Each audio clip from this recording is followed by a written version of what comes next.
Senhores e senhoras conselheiros, bom dia. Nós estamos dando início à reunião do Conselho Universitário. Por enquanto não temos número para abrir a sessão. Então vamos aguardar o tempo regimental e voltaremos com as informações. Obrigado.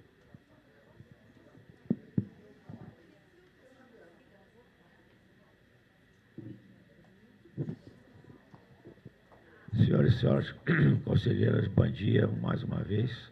Desculpem a rouquidão, mas me atacou.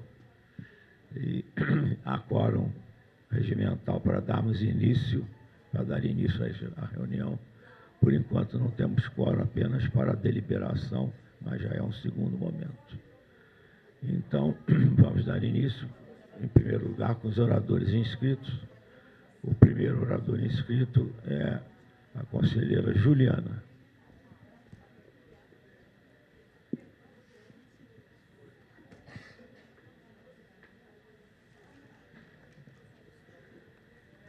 Cinco minutos, conselheira. Som? Foi. Bom dia a todos e a todas. Me chamo Juliana, sou estudante de arquitetura e urbanismo, conselheira, né? Faço parte do movimento Correnteza e construo o DCE. Na verdade, a gente veio aqui primeiro fazer uma análise do momento político que a gente tem passado no nosso país, de ataques à educação pública, de ataques aos direitos dos trabalhadores e das trabalhadoras, e que, portanto, é fundamental ter unidade de ação dentro da nossa universidade para que a gente consiga superar todos esses problemas. E, nesse sentido, nós achamos que a greve dos trabalhadores da nossa universidade tem sido muito importante para esse processo.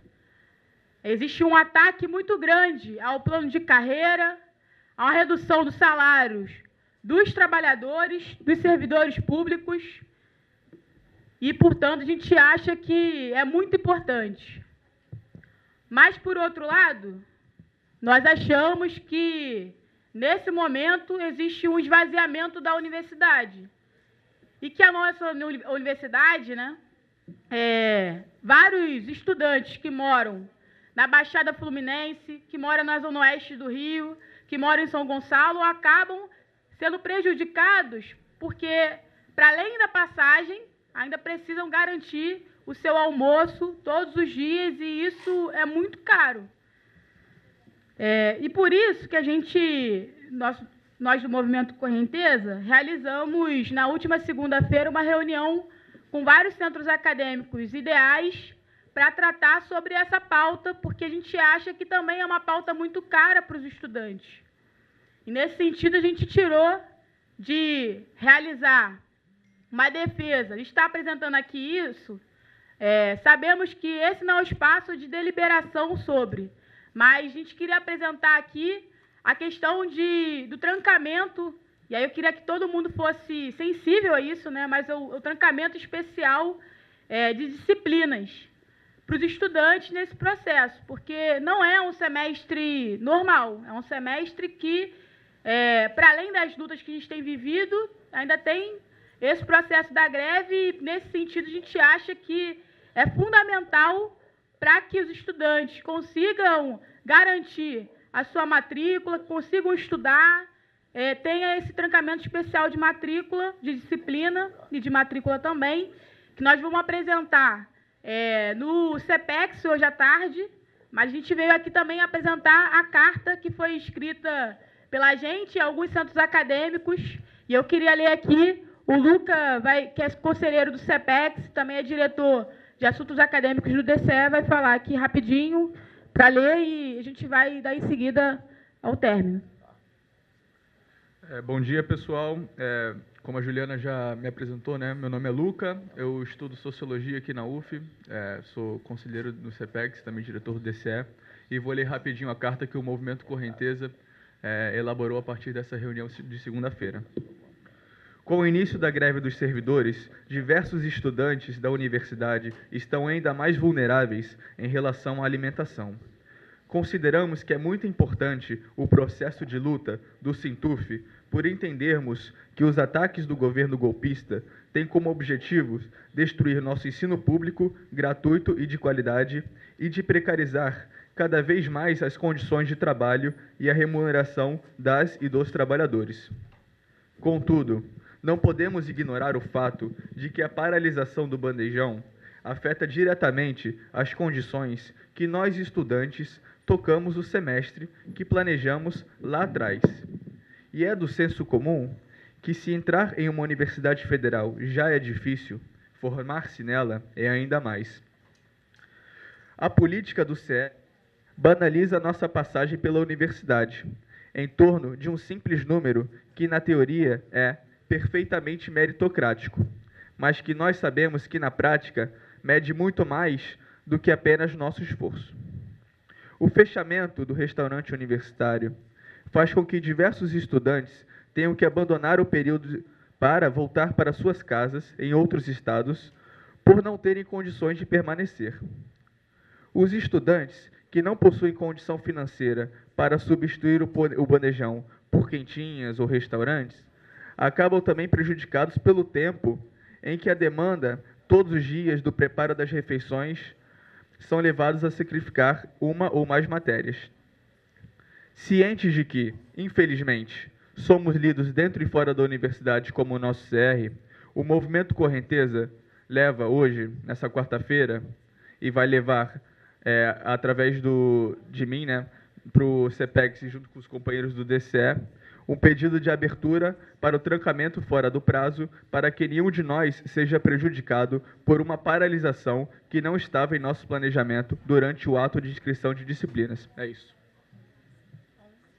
Queria pedir aqui a sensibilidade de todos os conselheiros que estão aqui, para que, para além do CPEX, que a gente vai levar, a gente consiga discutir isso nos colegiados também, porque é fundamental para a permanência dos estudantes da nossa universidade também. Então, queria aqui agradecer e pedir para que todos os conselheiros consigam levar isso para seus institutos e a gente conseguir ter essa vitória para os estudantes. Obrigada.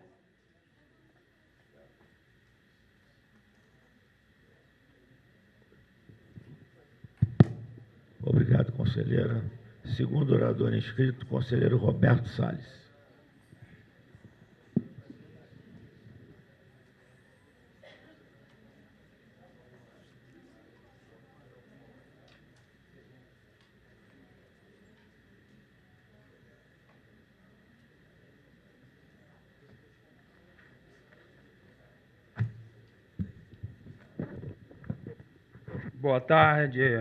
Bom dia para todos. Presidente, senhores conselheiros e conselheiras.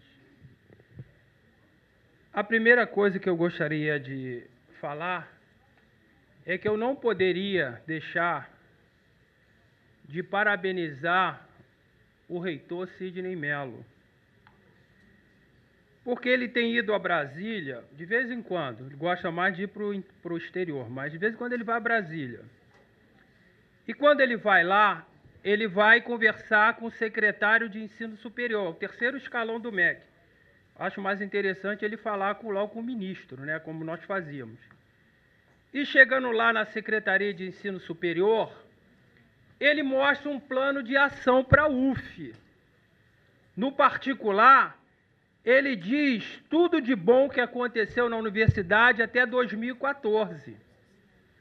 Por exemplo, aqui ele mostra uma tabela para o MEC, dizendo de 2010 a 2014, a UF concluiu, entre obras e reformas, 119, com um montante de 218 milhões.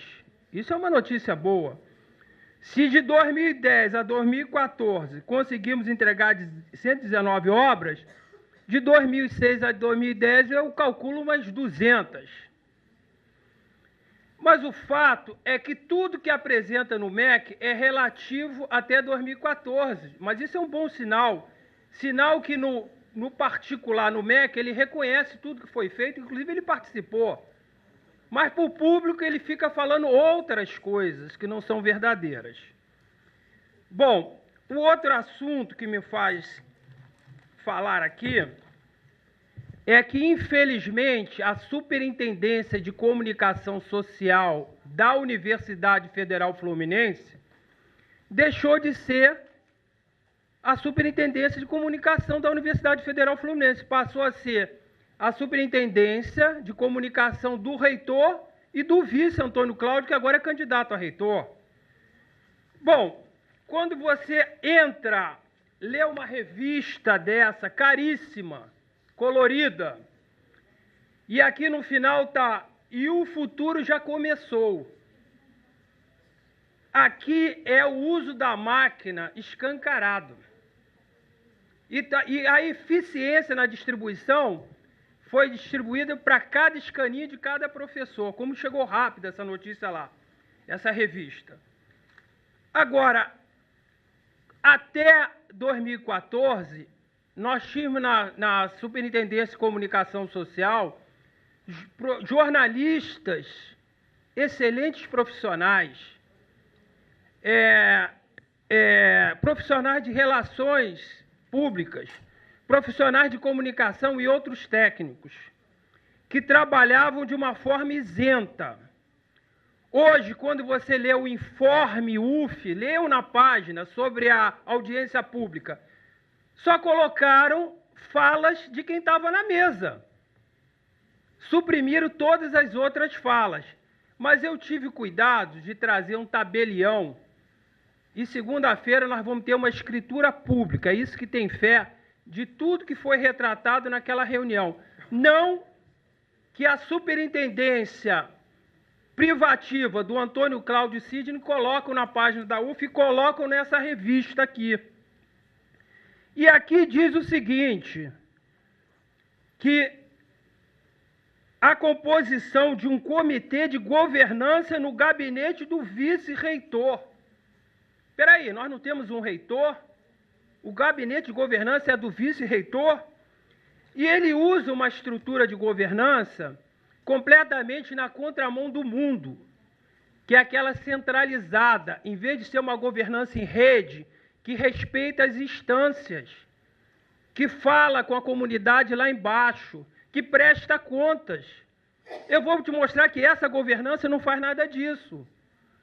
Por exemplo, na nossa gestão, quando nós íamos para o exterior, saía publicado em boletim, reitor vai viajar para tal lugar gastando isso. Era publicado, isso é o direito, isso é a publicidade. Está dentro do princípio constitucional. Hoje, quem é que sabe para onde o reitor vai? Onde está publicado? E aí, vai para Portugal, foi agora, para a Inglaterra e para a China.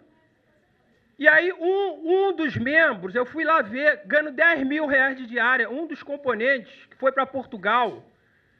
Eu pergunto, se juntarmos tudo, quanto dá? Aí o estudante tem que pagar o motorista, a diária do motorista. Sabe qual é a dívida das diárias? 50 mil reais. Então, nós temos recurso, mas o recurso não está sendo prioritário para determinadas áreas. Então, eu não acho justo que nós tenhamos uma situação de que alguns estão com maior dificuldade para fazer os trabalhos acadêmicos e os outros vão para o exterior, 6 pessoas com reitor. Para que tanta pessoa para viajar? Eu acho que o vice agora, candidato Antônio Cláudio, fez bem. Foi lá para Brasília com um grupo de diretores do interior. É isso que tem que ter. O dinheiro está em Brasília, tem que ir para lá. Agora, o que eu vi aqui nessa revista foi uma tentativa do vice-reitor, que é candidato a reitor, se descolar do reitor. Ele está querendo se descolar. O reitor quase não aparece na revista. Isso aí me impressionou realmente. Agora, nós temos que ter transparência na prestação de contas. Não dá para continuar assim. Agora vamos falar do procurador da UF. A UF tem uma procuradoria por profissionais competentes. Agora, o procurador não é procurador da UF, ele é procurador do reitor e do candidato a reitor. Por que eu digo isso? O papel do procurador é representar a UF no Congresso, é visitar bancadas no Congresso, é sair na foto com determinadas figuras e botar no Facebook, é fazer denúncia dos conselheiros, que eu vou ler aqui, olha, os nomes que tiverem aqui, se preparem para contratar advogado.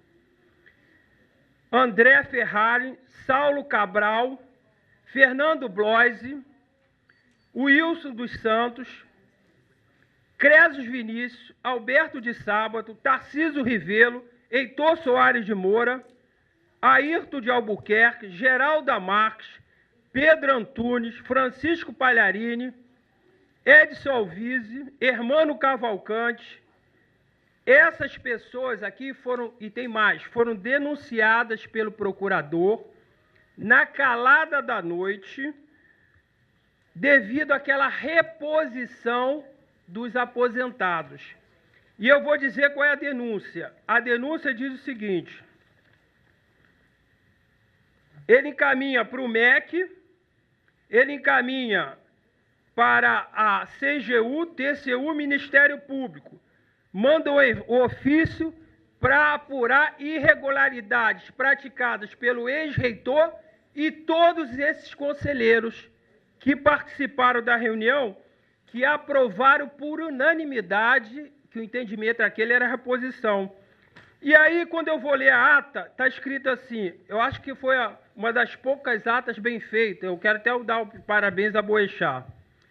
O senhor presidente informa a plenária que não sabia que conduziria a sessão o professor Emanuel, acreditando que mesmo o reitor estando de férias, esse compareceria para presidir. Eu estava de férias. Na verdade, ele quer me atingir para me inviabilizar. E para me atingir, ele envolve todos os conselheiros da época. Isso aqui já estão todos os órgãos de controle. Ministério Público, TCU, CGU e MEC também. Ele pede para tomar providências para apurar irregularidades. Eu quero afirmar que não houve nenhuma irregularidade. O Conselho tomou uma decisão sábia naquele momento. A outra questão que eu queria colocar aqui é, só para encerrar, que eu dei entrada ontem no pedido de reunião extraordinária com as assinaturas dentro do que prevê o regimento para nós deliberarmos sobre o Morro do Gragoatá. Esse conselho tem que ser ouvido. Governança em rede é respeitar as instâncias. E esse conselho não está sendo respeitado. E, mais uma vez, eu queria registrar, mostrando que não há governança, nem a ausência do reitor e seu substituto permanente, o vice Antônio Cláudio. Deveriam estar aqui presentes.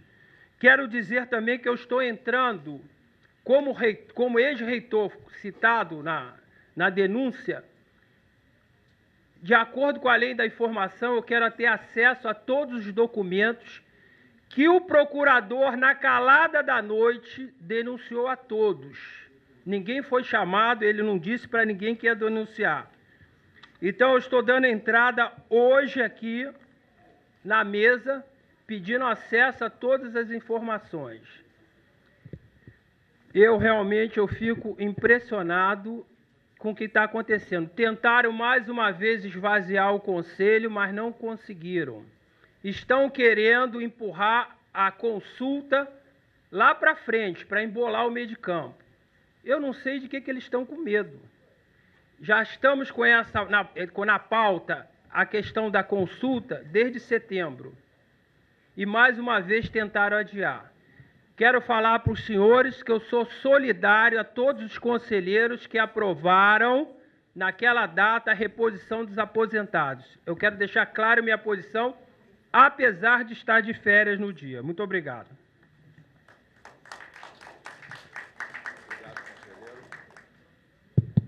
Obrigado, conselheiro.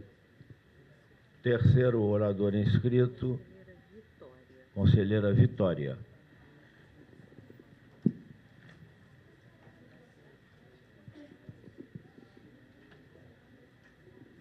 Cinco minutos, conselheira. Bom dia, eu sou Vitória, acompanho o DCE da UF, sou estudante de Ciências Sociais da UF Campus. E a gente veio aqui trazer uma demanda muito importante do interior. Boa tarde, Boa tarde. Bom dia, meu nome é Isabela, sou do Movimento Correnteza, construo o DCE em Campos também.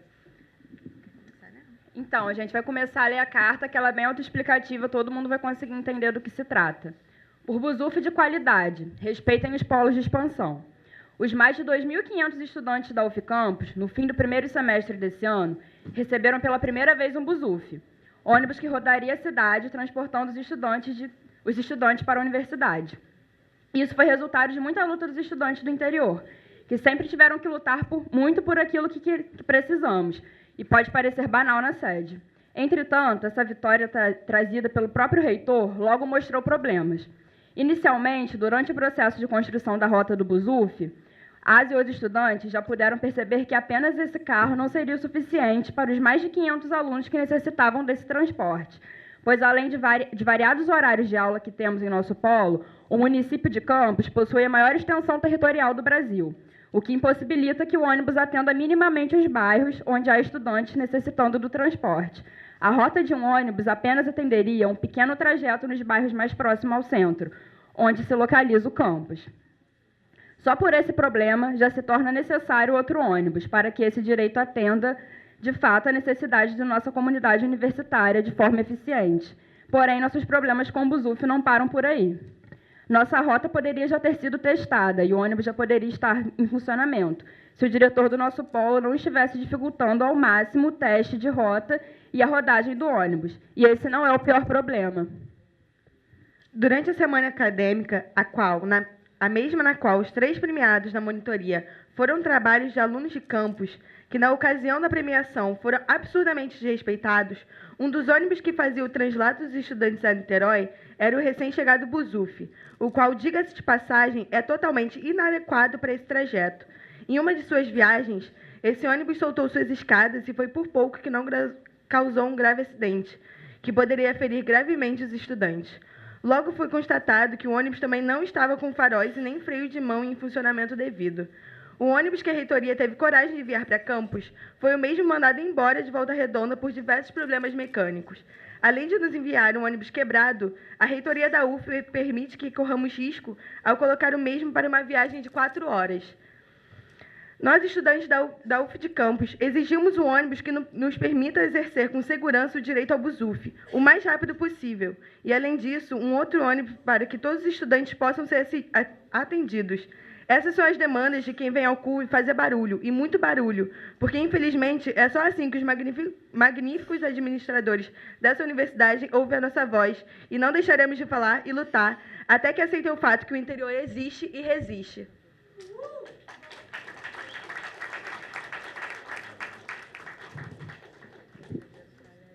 Próximo conselheiro inscrito, conselheiro Palharini.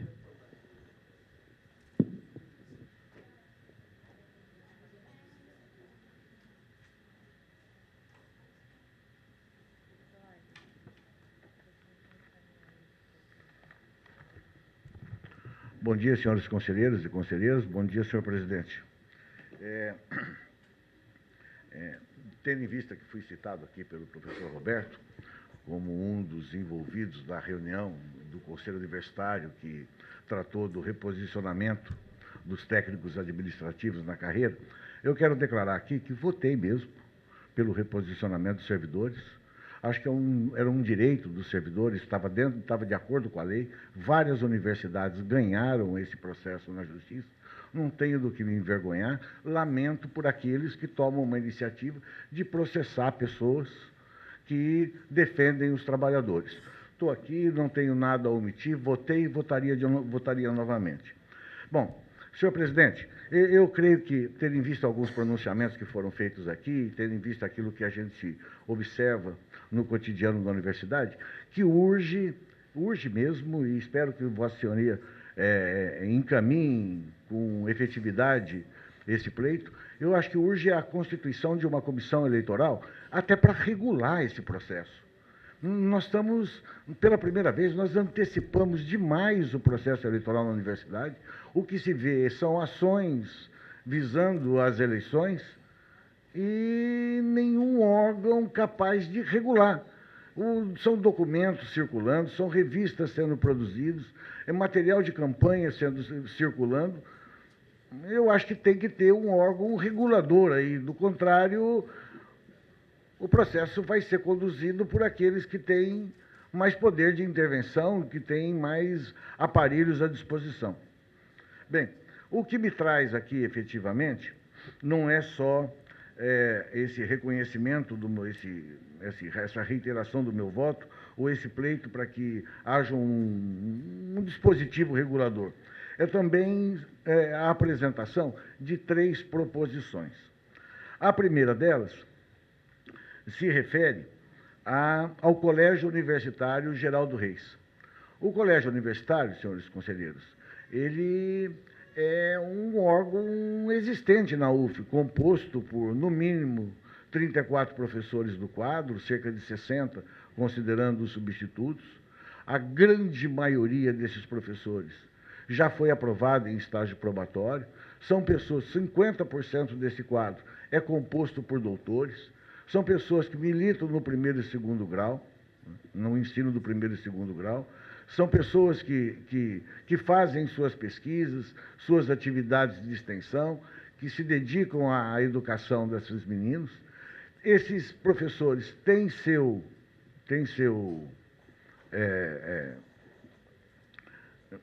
papel na universidade, são reconhecidos pelo Estatuto da Universidade. O corpo docente da universidade é constituído pelos professores de primeiro e segundo grau e pelos professores do terceiro grau, e eles não têm direito, senhores conselheiros, a eleger seus diretores. Eles não têm um dispositivo que regule a sua gestão, não dispõem de um colegiado. Enfim, eles são privados dos direitos elementares que nós temos direito como professores do terceiro grau.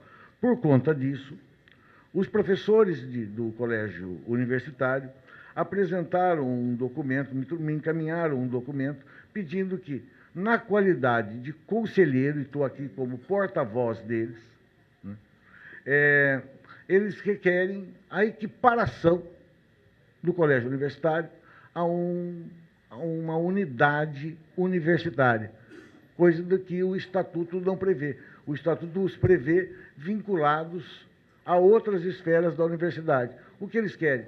Ter o direito de ser uma instituição como outra qualquer, da nossa universidade. Está aqui um documento assinado por 24 professores, né, e eles pedem, senhor presidente, eu pediria, os professores de primeiro e segundo grau, os representantes deles, pedem que lhes seja concedido, senhor presidente, o direito a aqui se pronunciar e manifestar o seu pleito. Então, nós estamos apresentando uma proposição, eu e o conselheiro Paulo Criciúlo, né, de que equipara o colégio universitário às unidades universitárias atualmente existentes na UF, com os mesmos direitos de eleger seus representantes, ter seu colegiado, compor esse conselho, enfim, ter uma cidadania plena no conjunto da UF. Eu espero que a gente tenha bom senso e não negue a eles esse direito à cidadania. E encareço, senhor presidente, que a representante do colégio tenha pelo menos 2 minutos, 3 minutos a seu critério aí, para se pronunciar e expor aqui suas razões. Por favor, vamos proceder dando voz a todos, que é a nossa intenção maior, e procurar apenas controlar o tempo para que não se fique... Está certo. Eu pediria permissão, só para apresentar antes de você. Você está concedendo, então? Estou concedendo, eu apenas coloquei para a professora que, como nessa fase é uma fase fala individual, então que eu daria a palavra ao final desta parte. Perfeito. Bom, além disso, trago aqui mais 2 proposições que, na minha leitura, são desdobramentos, né? São desdobramentos das discussões que ocorreram no Fórum de Diretores sobre um anteprojeto que trata das eleições para representantes da comunidade, representantes docentes e colegiados de unidade, né? Nessas discussões, ficaram 2 pontos muito polêmicos, foram ressaltados, foram de difícil encaminhamento entre nós. Um deles se referia aos colegiados de unidade, né? A UF ela tem uma composição muito heterogênea, né? Você tem unidades com 8 departamentos, 10 cursos, você tem unidades com 300 professores, 400, você tem unidades com 4 professores, o chefe, o subchefe, o diretor, o vice-diretor compõem a unidade. A gente tem uma heterogeneidade muito grande. E os colegiados são amarrados por um dispositivo estatutário que estabelece que são 10. Ora, 10 titulares e 10 suplentes. Quando você tem uma unidade com 18 professores, com 4 professores, como é que você procede? Bem, a gente deu um jeito no nosso anteprojeto, mas esse jeito ele é insuficiente para fazer face às demandas que são apresentadas pelas diferentes unidades e o desenho de cada unidade também. Então, a proposta aqui é de mudança de estatuto, de modo a que cada unidade universitária tenha o direito de desenhar o seu órgão deliberativo de acordo com suas características. Essa é uma primeira proposição, senhor presidente, que eu passo para a mesa. É uma proposta de mudança do estatuto que visa alterar o estatuto no que tange aos colegiados, dar autonomia aos colegiados para que eles desenhem. Bem, essa é uma proposta que, com certeza, também é insuficiente, justamente em função da heterogeneidade das unidades. Mas a gente acha que, apresentando, a gente dispara o processo e pode chegar a bom termo, como sempre que o Conselho quis, aconteceu. A terceira proposição diz respeito a algo que até com o qual a gente está convivendo frequentemente aqui no Conselho, né? O Estatuto prevê que na composição do Conselho haja pelo menos 4 representantes da comunidade. Nós acordamos aqui no Conselho, né, que um desses representantes, né, seria um representante dos aposentados indicados pela ASP, né, pela Associação dos Professores Inativos da UF, né, pela ASP-UF, que a gente tem como muito respeito e sabe da importância que essa associação tem para a universidade em momentos relevantes como o processo eleitoral. Mas, entretanto, a gente entendeu no Fórum de Diretores, né, que a representação dos aposentados na comunidade contribuía para aprofundar uma distorção na composição dessa representação. Hoje ela é basicamente composta pelo representante da ASP e por professores aposentados. Ora, a ideia é justamente professores da comunidade. Então, no projeto que saiu do Fórum, o anteprojeto que já está em trâmite aqui no Conselho, né, ficou estabelecido que não poderia haver professor aposentado na representação da comunidade. Mas agir desse modo também, por sua vez, criava um outro problema, né? Por onde a gente desconhece os aposentados, desconhece a ASP, então nós estamos apresentando aqui um anteprojeto também de mudança de estatuto que institui a figura do representante do aposentado nos 3 conselhos e regula isso de outro modo. Como? Fazendo com que o conselho admita na sua composição, né, um representante docente e um representante técnico-administrativo indicado por entidades que representem os aposentados da UF, né, e que possa integrar o Conselho Universitário. Então, para o CUV, um aposentado técnico-administrativo, um aposentado docente, também para o Conselho Universitário. Para o ensino e pesquisa, nós estamos propondo só um representante docente. Hoje já existe isso. Nós estamos apenas dizendo que estamos reiterando. E procuradores, um docente e um técnico administrativo. é uma mudança de estatuto também, que contribui não só para o reconhecimento dos aposentados e dá seu lugar de direito sem provocar nenhuma distorção, como também elimina a possibilidade de que essa presença dos aposentados descaracterize a representação da comunidade. Então, é basicamente isso, senhor presidente, que me fez vir aqui. Eu apresento aqui o terceiro. O segundo projeto são 3, então, mudanças de estatuto que estão sendo propostas, e a gente espera que se trave o debate com respeito e consideração para com todos os envolvidos. Obrigado a todos. Obrigado, conselheiro. A mesa recebe, evidentemente, as propostas apresentadas e dará o seu devido encaminhamento. Conselheira Laura.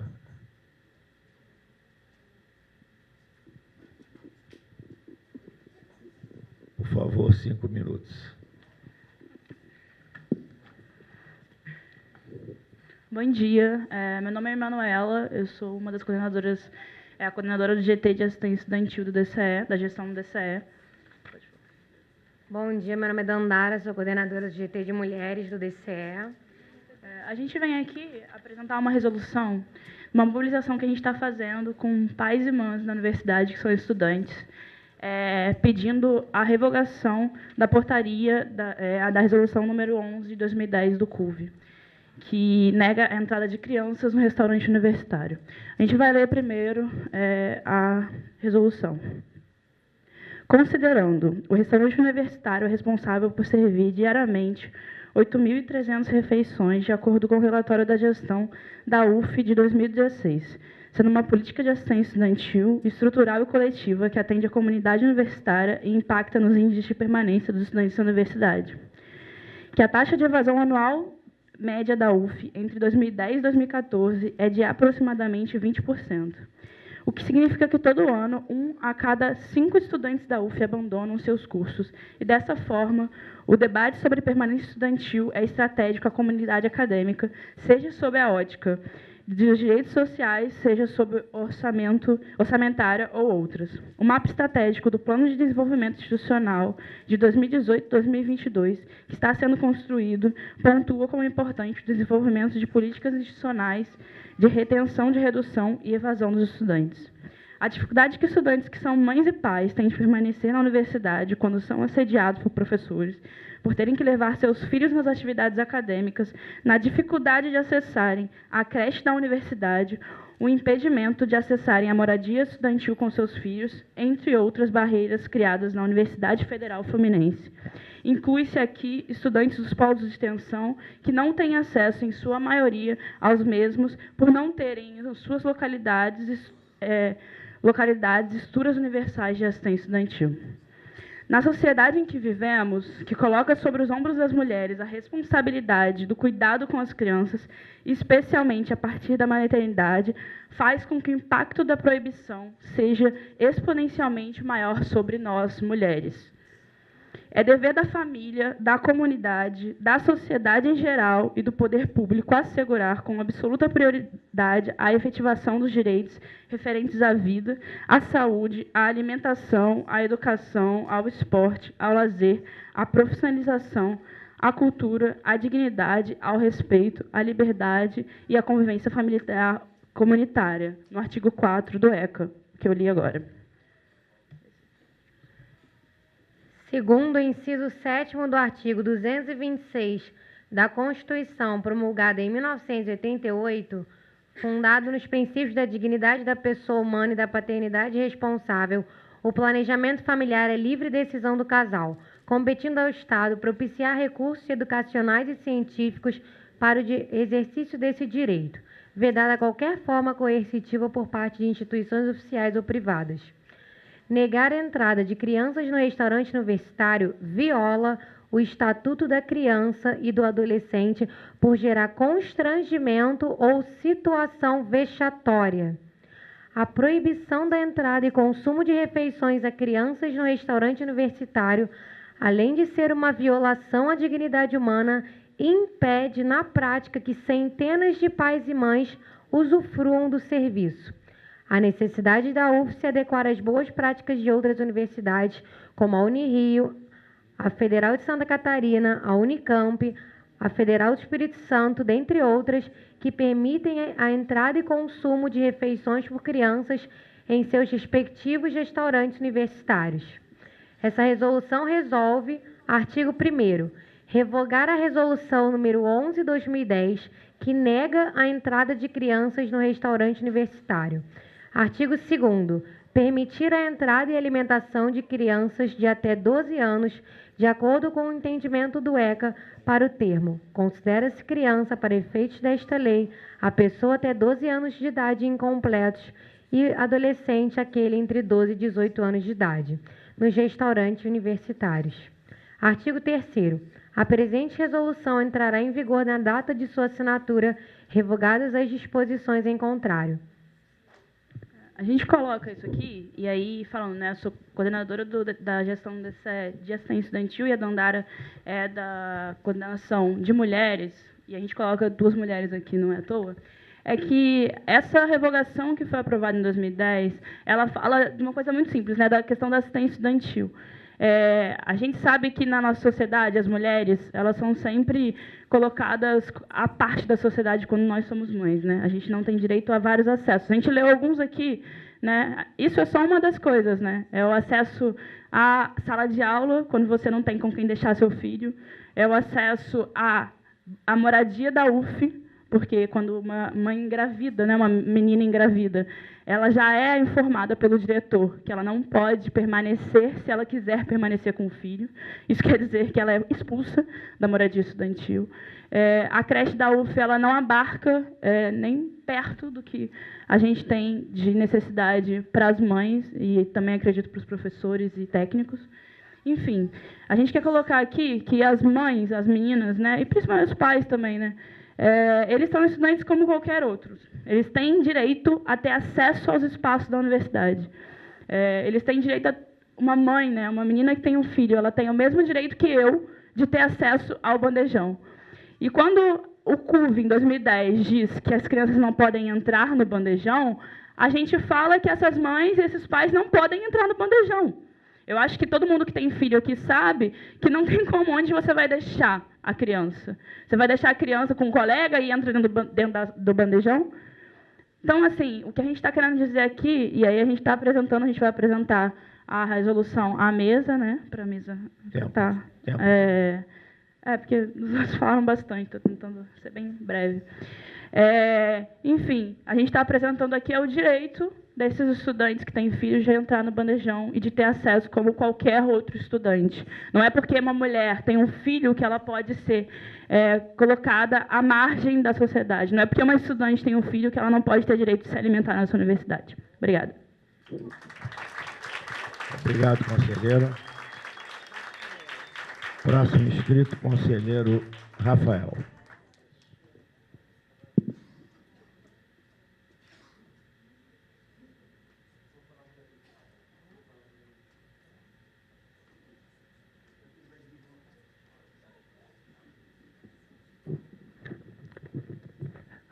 Sou Pedro Rosa, não Rafael. Eu agradeço aos companheiros do DCE que conseguiram ir para ceder.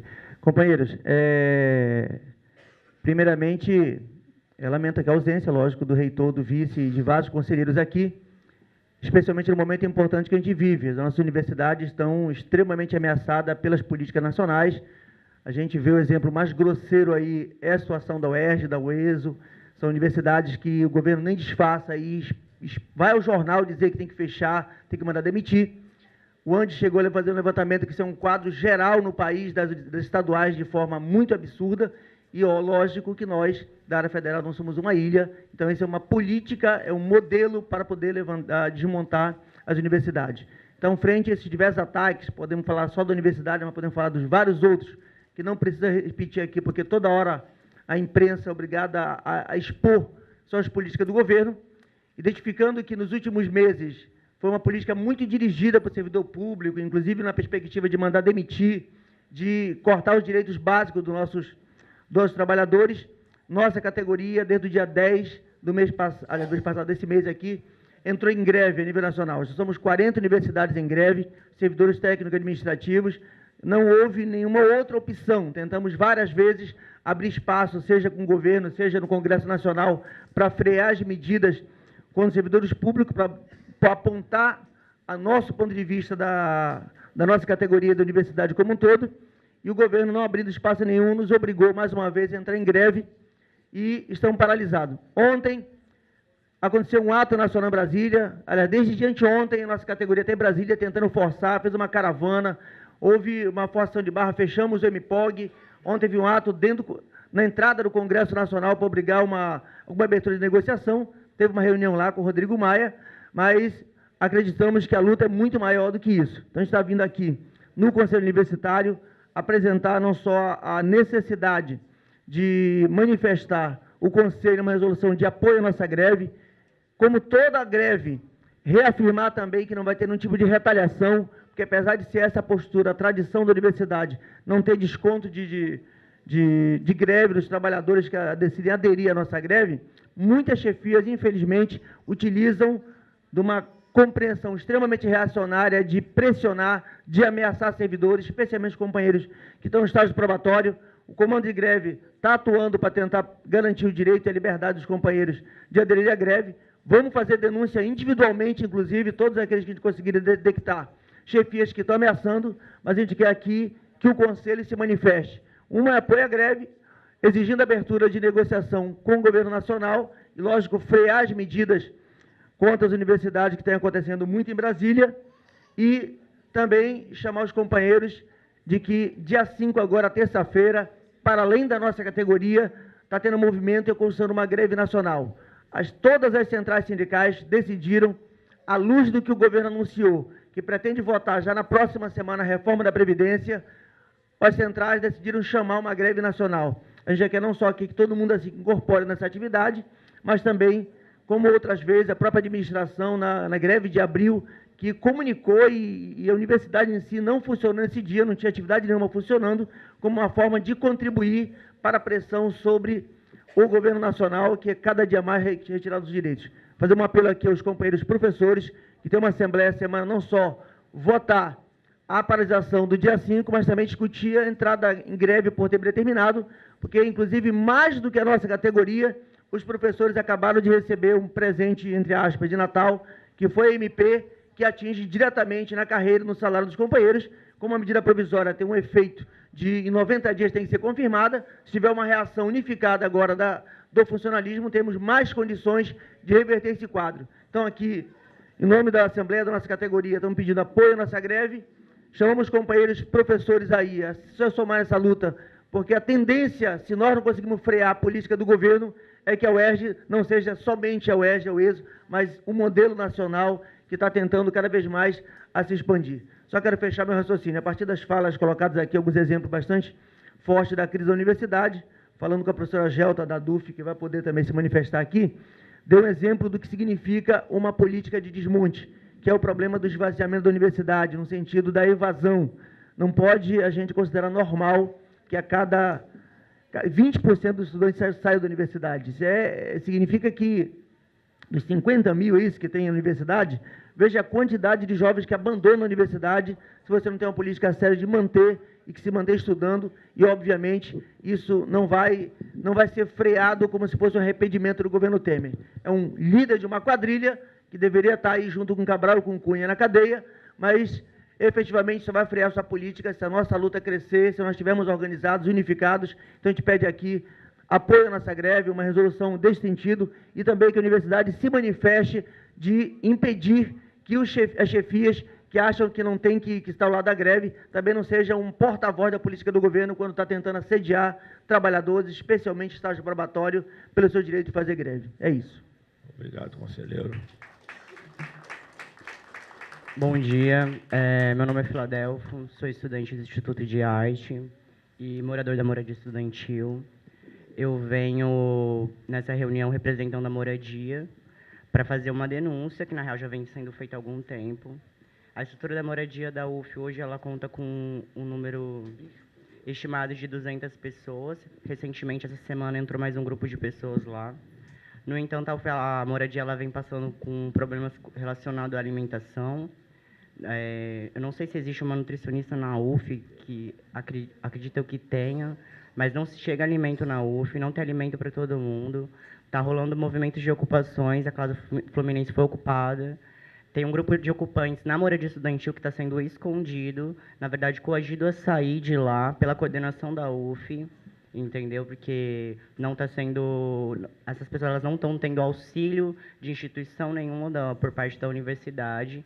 E agora entrou um grupo de pessoas selecionadas pelo edital, ou seja, estão faltando camas na moradia estudantil da UF. E o método utilizado por eles é sempre na punição, na semana retrasada, como um método punitivo. E segundo a coordenação da moradia estudantil, direcionada pela reitoria, eles mandaram uma ambulância e o SAMU para poder me internar, porque, segundo eles, eu estava tendo um surto psicótico. Eu sou um estudante de artes, eu trabalho com proposição, atualmente tenho um trabalho acadêmico com o tema apropriação. Eu faço trabalhos em espaços públicos, e principalmente na moradia, que tem que ser um lugar propositivo, principalmente na situação que se encontra. Conselheiro, tempo, por favor. Não, eu preciso falar. E o coordenador de artes, ele está se omitindo sobre... O curso de artes, o Instituto de Artes possui um coordenador que não frequenta o curso. Ele frequenta todas as segundas-feiras, ele não conversa com os alunos, não responde nada, não quer se posicionar nada. Ele é o coordenador do meu projeto, ele se recusa a falar comigo. O coordenador do meu instituto também já está ciente, mas é sempre aquela coisa, um joga a culpa para o outro, um manda você para uma assistência, um para outra. Eu já andei a DUF, Sintuf, tudo. Cada hora alguém me passa um procedimento diferente. Não existe uma sincronicidade entre as movimentações, entendeu? Eu acho que, se continuar dessa forma, a UF ela pode, pelo menos, declarar falência, porque a UF, nesse momento, ela é para burguês. Porque a galera pobre está sendo excluída cada vez mais, nós estamos passando fome, nós estamos ficando adoecidos, principalmente na estrutura manicomial que é a moradia da UF. Eu convido a todos os companheiros que estão aqui a conhecer esse espaço e perceber, entendeu, que no fim da aula da UF, entendeu, estão acontecendo atrocidades com a população pobre da UF. É só isso, obrigado. Obrigado. Próximo inscrito, conselheiro Otílio.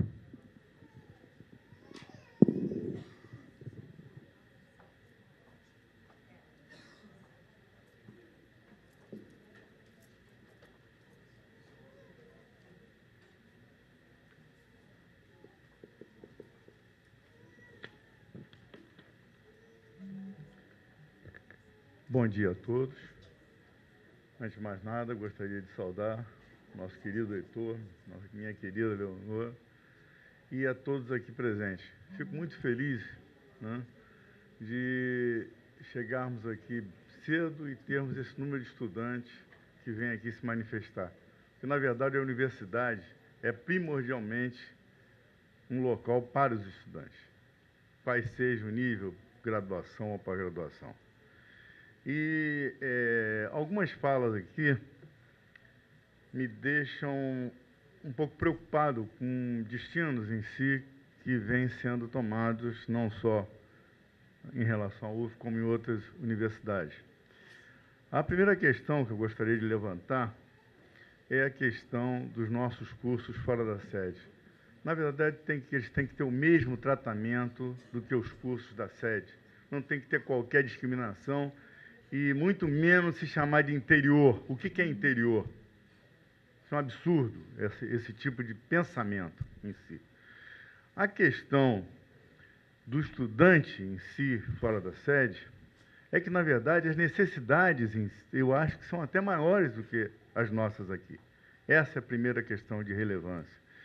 E, talvez, uma forma de nós integrarmos esses estudantes é incentivarmos ainda mais uma participação, como já vem sendo feito em qualquer local do mundo, né, via teleconferências. Esse constrangimento da monitoria, isso é inaceitável em qualquer nível, isso é uma coisa absurda, né?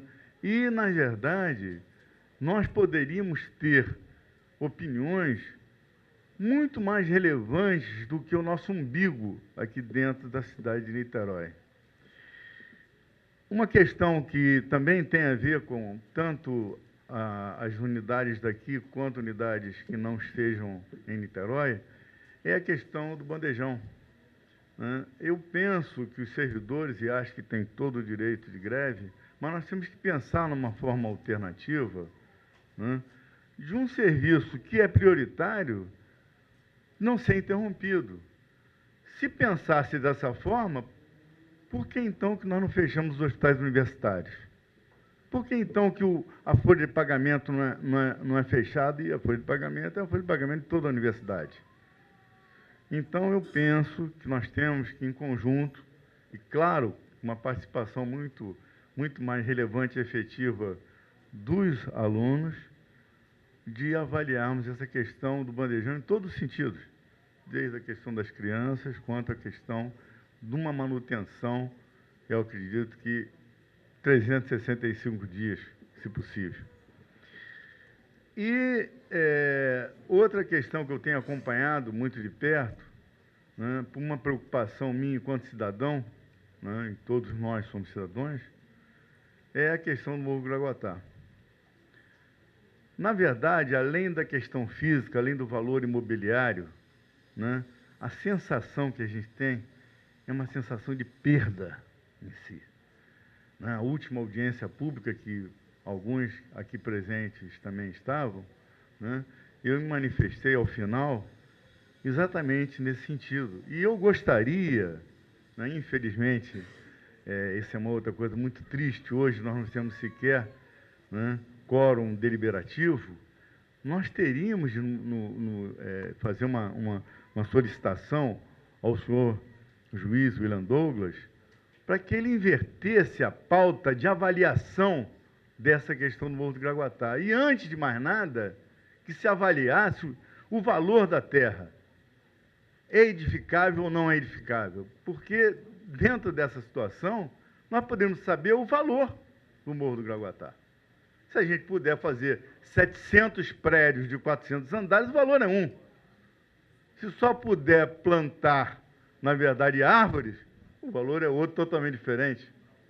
Então, eu gostaria muito que nós aqui da universidade, eu sei da influência que muitos aqui têm, né, que via nosso procurador, que nós solicitássemos essa inversão. Em vez de analisar, na verdade, o dono da terra, que se avaliasse, sim, o que essa terra se presta, o que poderia em si se fazer. Isso talvez quebrasse muito essa questão que hoje vem se apresentando na universidade. E outro flanco muito importante, né, a professora também esteve na nossa outra audiência pública da prefeitura, é tornar a terra simplesmente inedificável pela própria prefeitura, com o nosso plano, né, da prefeitura de edificações em si. Então, também seria uma outra solução fantástica.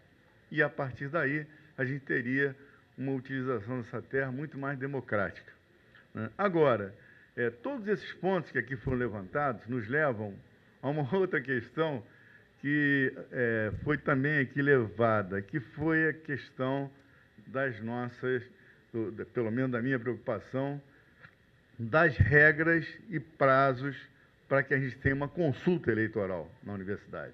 Ora, meu Deus do céu, nós estamos em novembro, dezembro, né, afora muitas vezes, né, o nosso Roberto Carlos e a festinha de final de ano, o CURV pouco, na verdade, resolve.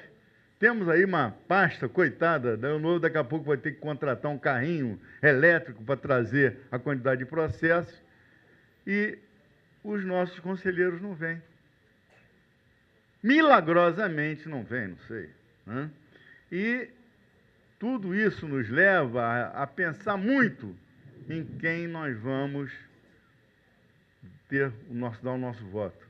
Ah, mas ele não é um voto geral, quem vai escolher o presidente, sim. Mas, na verdade, quanto maior for o quórum, mais representativo vai ser essa indicação.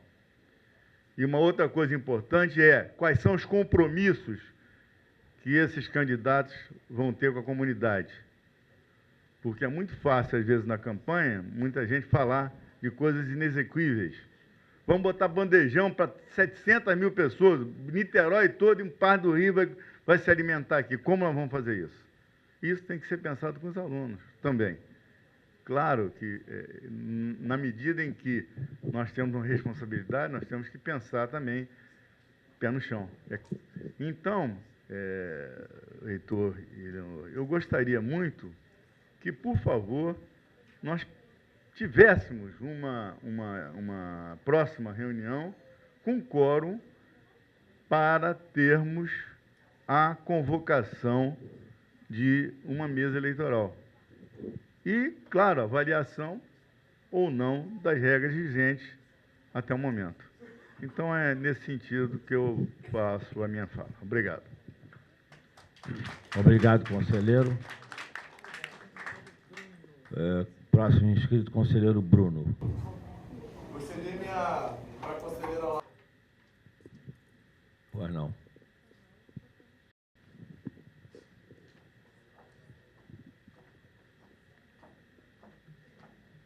Bom dia. 5 minutos, tá?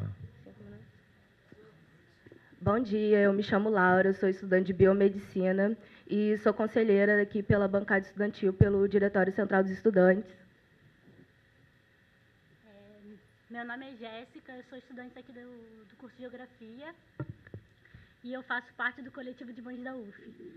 Só vou pedir licença enquanto eu vou trocar a fralda da minha filha, porque dentro do prédio não tem nenhum lugar para fazer isso também.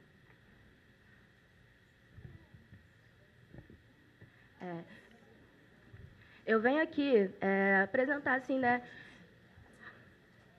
Eu venho aqui defender, né, a importância da resolução apresentada em relação à entrada de crianças no restaurante universitário, tendo em vista a dificuldade que se tem da permanência dos estudantes, uma maior dificuldade ainda dos pais e mães permanecerem aqui na universidade. A gente sabe como que é difícil, até mesmo na questão do acompanhamento das aulas, na questão das creches, por ser difícil mesmo o acesso às creches, e também muito complicado, porque o auxílio é uma taxa assim, bem baixa do auxílio creche, e também a gente sabe a dificuldade que ela é maior ainda para as mulheres mães, porque a gente sabe a sociedade que a gente vive e que é colocado nos ombros das mulheres a toda a responsabilidade. Também ressaltando a importância que o restaurante universitário tem. Atualmente, 8.300 pessoas se alimentam por dia no restaurante universitário. Esse é um dado que foi do relatório de gestão de 2016, o último relatório de gestão. E são muitos alunos que dependem desse restaurante. E que também a gente está vendo, né, em relação que agora muitos estudantes, isso é essencial, é uma política de assistência estudantil estruturante e é o que garante também a permanência dos estudantes. E a gente vê também, né, o relatório, o mapa estratégico que foi feito do Plano de Desenvolvimento Institucional, que vai ser de 2018 a 2022, ele já ressalta a importância do desenvolvimento de políticas que garantam a permanência dos estudantes e também coloca como importante a retenção e a redução da evasão de estudantes dentro da universidade. E como a gente vê, a permanência como afeta isso, uma mãe não poder entrar com seu filho no bandejão, um pai não poder entrar com seu filho no bandejão, porque isso aumenta a evasão. E também a gente vê como que é um absurdo que desde 2010 as mães elas não possam entrar, nem os pais, com o seu filho. E, na prática, isso vai impedir que as mães também e os pais se alimentem, tendo que muitas vezes recorrer para se alimentar fora e muitas vezes também não tendo dinheiro para poder se alimentar em um lugar que não seja restaurante universitário. E muitas vezes também eles não podem nem acompanhar a aula, porque não vai poder vir, porque não vai ter onde comer. E a gente coloca como muito importante a revogação dessa resolução de 2010, porque, como assim, já foi passado, né, foi lida a resolução aqui, e os pontos até que ressaltou aqui, eles são essenciais para a permanência dos estudantes na universidade. E também, né, isso é importante que a UF siga o exemplo de outras universidades que aprovaram a entrada de crianças no bandejão, como a FRJ, como a Rural, como a UFSC, como a UFES, como a Unicamp, como a Unirio também. A Rural ela foi aprovada há pouco tempo a entrada, e isso é essencial para a permanência dos estudantes. Então, se está sendo construído um plano de desenvolvimento institucional que vai ser de 2018 a 2022, que coloca como importante a retenção e a redução da evasão de estudantes dentro da universidade, não faz sentido a gente continuar com uma resolução que coloca que as crianças não podem entrar no bandejão, e isso impede que as mães e os pais comam nesse bandejão, inclusive impede que eles venham para a aula ou que eles venham para a universidade. Então, não faz sentido criar um mapa estratégico desse jeito e manter essa política.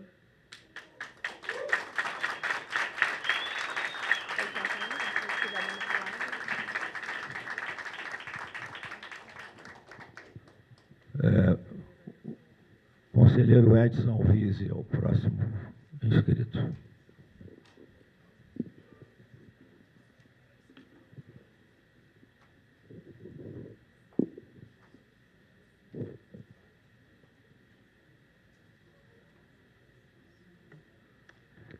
Bom dia, senhores.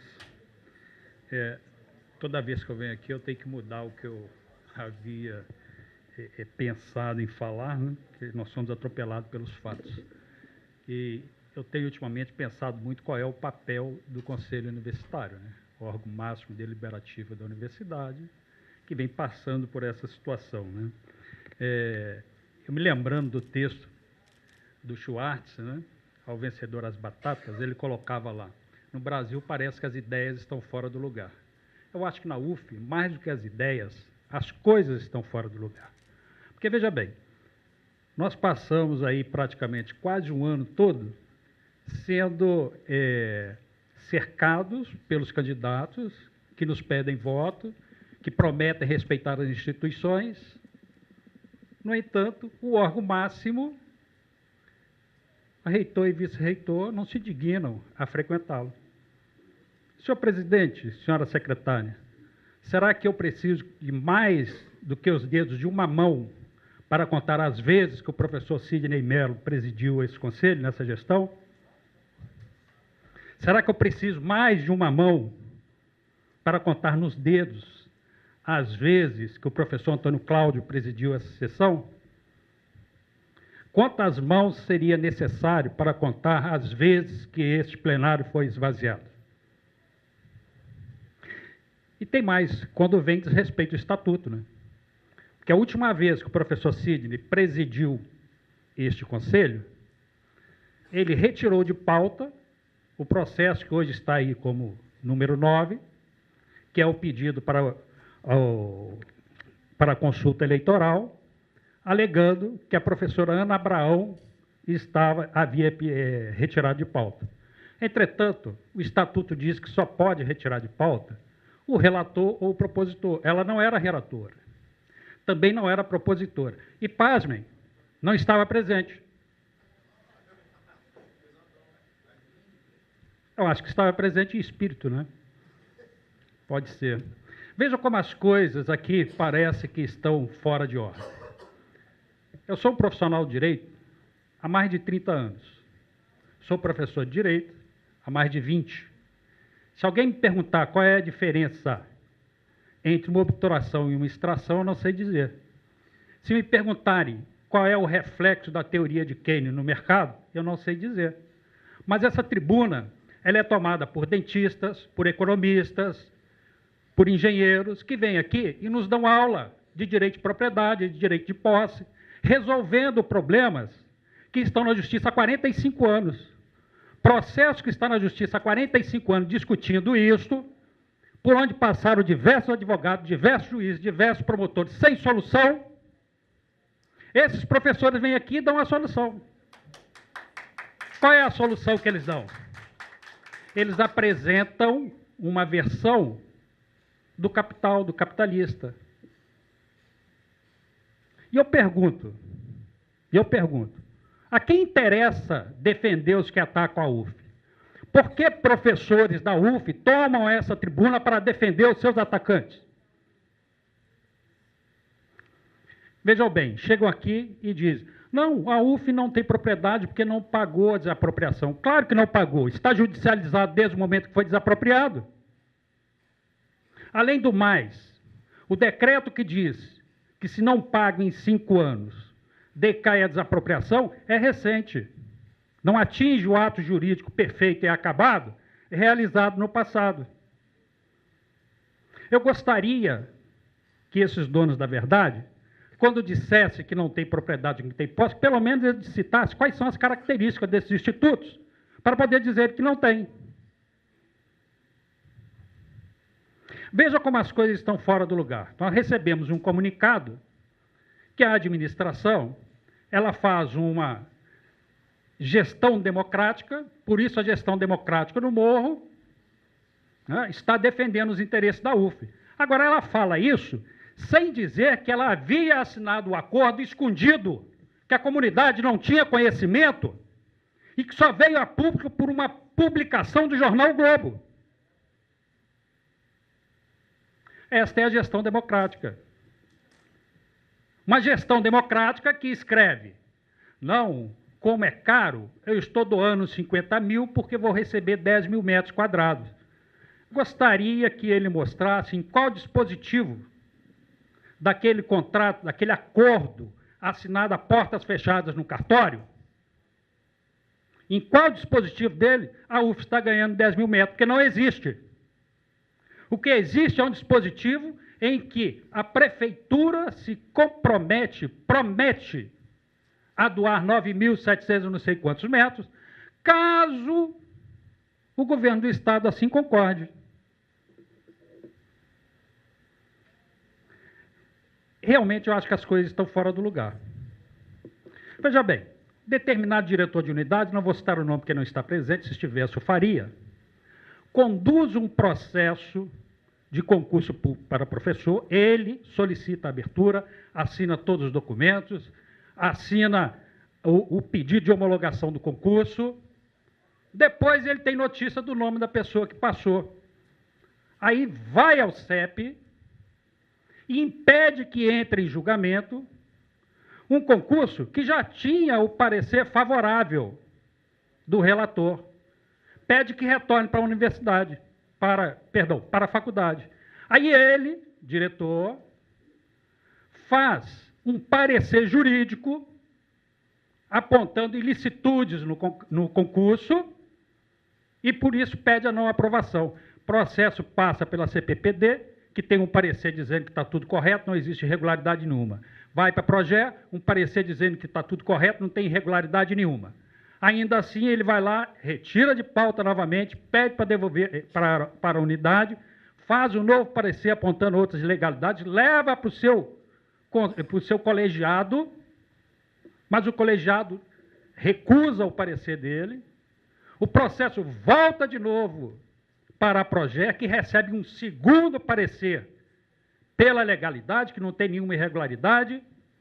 O processo é retirado de pauta diversas vezes no CEP, até que é votado correndo, contrário à homologação. Vem para esse conselho, em grau de recurso. Aqui passa por todas as câmaras, recebe o parecer favorável à homologação. Na hora de votar, o relator recebe o telefonema, tira de pauta. E faz o que o relator? Manda para a Progé de novo, sem consultar a Câmara. Então, veja, as coisas estão fora de ordem. Os órgãos colegiados não valem nada, porque fazem o que querem. Eu gostaria de entender, concluindo, eu gostaria de entender por que essas coisas estão fora de ordem, né? Se estão fora de ordem, nós devemos colocá-la em ordem. E eu não sei por quê, nós não conseguimos fazer a votação do comitê eleitoral. Nós não temos comitê eleitoral, mas já há lançamento de chapa em Friburgo, com final de semana, transporte, todo mundo lá, sendo feito lançamento de chapa. Olha, quer lançar chapa, quer fazer campanha, quer usar os instrumentos da universidade para fazer campanha, mas não quer ter regulação? Quer atrapalhar o processo? Qual é o medo? Quem está na chuva para se molhar. Se quer ser candidato, submeta-se às regulações internas. Se quer administrar a universidade, respeite o estatuto e o regulamento. Senhores, desculpe, eu termino sempre me exaltando, eu gostaria de falar bem mais tranquilo, mas eu não consigo. O emocional vai me tomando e eu, infelizmente, vou me exaltando, né? Peço desculpas pelo tom, né? Quem deveria ouvir não está aqui para ouvir, tá?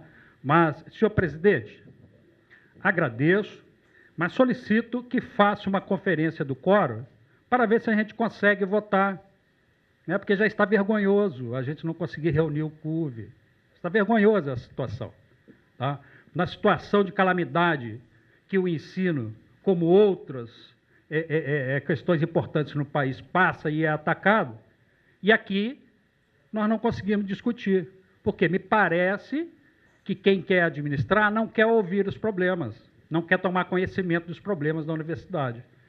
Então, senhor presidente, eu solicito que faça uma contagem do quórum para que consigamos dar andamento ao CUV. Muito obrigado a todos. Obrigado.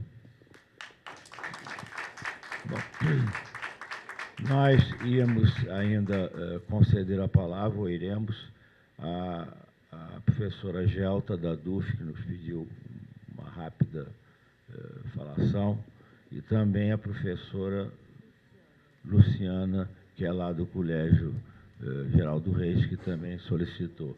Professora Gelta, eu só pediria que a senhora aguardasse um minutinho, porque foi feita uma pedido de quórum que tem prioridade sobre as outras. E, independente disso, assim, questão de ordem, quem pediu, não conceder. A fala da professora Gelta e da professora Luciana interrompe o Conselho Universitário por alguns instantes. Então, eu solicito essa interrupção agora, antes da questão da contagem, e a contagem logo depois, para garantir a fala delas. Senão, se você fizer a contagem antes, o CUV acaba.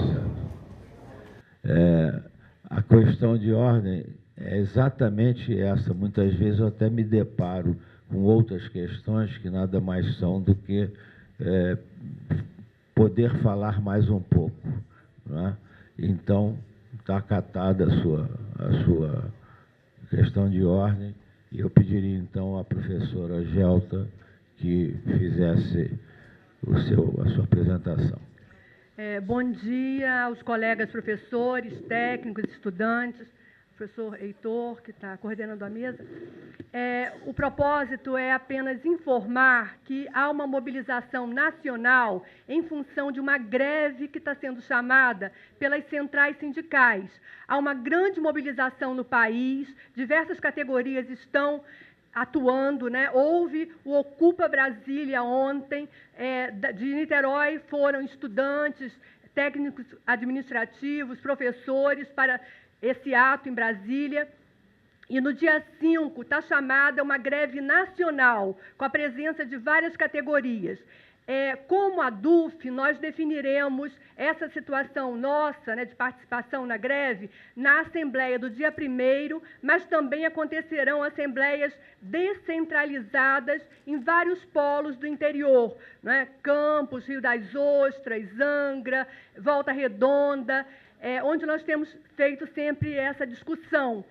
E nós queremos que o Conselho Universitário também se posicione, né, e que coloque esse alerta para os demais colegas, né? Há greve dos técnicos administrativos, é claro que a DUF, né, está apoiando essa iniciativa, né, porque é iniciativa de luta contra a reforma da Previdência, contra a reforma trabalhista, e aí o nosso papel é justamente colocar em discussão e chegar a definições.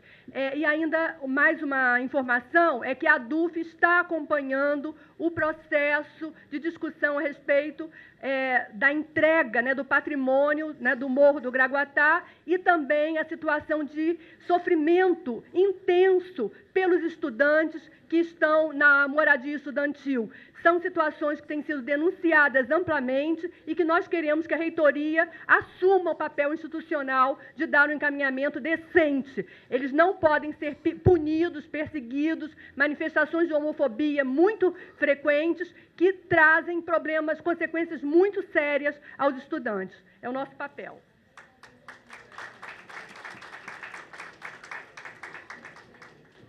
Muito obrigado, professora Gelta. Eu chamo agora a professora Luciana, do Colégio Geraldo Reis. Obrigada. Minha fala vai ser rápida. Como já foi anunciado, eu sou professora Luciana, sou docente efetiva do Colégio Universitário Geraldo Reis e estou aqui representando o colégio. Gostaria de ter falado junto ao Palharini, mas não foi possível. Então, só quero reforçar os dados já apresentados pelo Palharini e colocar a posição de nós docentes. O Colégio Universitário Geraldo Reis é uma unidade da UF com mais de 10 anos de existência, que oferece educação básica da creche ao ensino médio, com acesso democrático através de sorteio na sociedade. Atendemos aproximadamente 360 alunos em tempo integral, de 7h30 às 17 horas, oferecendo 4 refeições por dia. Atualmente, o corpo docente é composto de 36 professores efetivos e 4 substitutos, sendo 21 doutores e mais outros 15 mestres ou especialistas. No mês passado, acabamos de receber mais 2 vagas para compor o corpo docente da escola. Dessa forma, não desejamos mais ser tutelados ou ter interferência de nenhuma outra unidade acadêmica nas decisões internas e nas relações institucionais com essa universidade. E, principalmente, precisamos realizar a nossa eleição. Não podemos mais ter uma direção nomeada pelo reitor. Nós precisamos ter o direito de eleger a nossa direção. Desde 2014, nós, professores efetivos, o grupo maior de professores efetivos, estamos buscando democratizar as relações e os processos internos no Colune. Já iniciamos a discussão do nosso projeto político-pedagógico, que a gente não sabe como a escola, durante 10 anos, existiu sem um projeto político-pedagógico. Iniciamos a construção do regimento interno e já constituímos o nosso colegiado de curso. Porém, agora a gente precisa que esse conselho nos ajude a ter uma paridade com relação às outras unidades acadêmicas. Precisamos também nos fazer representar nos órgãos institucionais dessa universidade. E dessa forma é que a gente está aqui hoje, junto com o professor Palharini, encaminhamos ao professor Palharini, ao conselheiro Palharini, esse pedido para que a gente seja equiparado às demais unidades dessa universidade. Agradeço a oportunidade. Tá? Obrigada. Obrigado. Bom, já há uma solicitação de quórum, que nós vamos imediatamente proceder. E eu só queria dar uma ciência, e não tem votação, que encontra-se já divulgado, inclusive na página da UF, o edital de convocação para a eleição de representantes da comunidade nos conselhos superiores. Então, isso já está em andamento, mas o conselho tem que tomar ciência.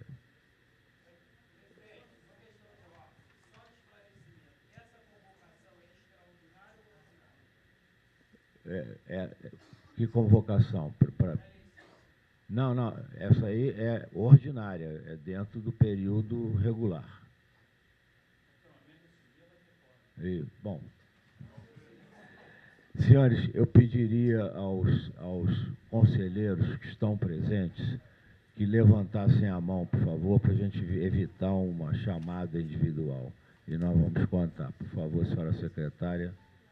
Se alguém nos ajudar, a gente agradece. Por favor. 2, 3, 4, 5, 6, 7, 8, 9, 10, 11, 12, 13, 14, 15, 16, 17, 18, 19, 20, 21, 22, 23, 24, 25, 26, 27, 28, 29, 30, 31, 32, 33, 34, 35, 36, 37, 38, 39. Alguém não completou? 39, infelizmente, não temos quórum para deliberação. Então, os demais demais processos, queríamos apreciá-los, ficam para a próxima reunião. Eu agradeço a todos pelo modo tranquilo e sem nenhum problema que transcorreu esse conselho e dou por encerrada a sessão.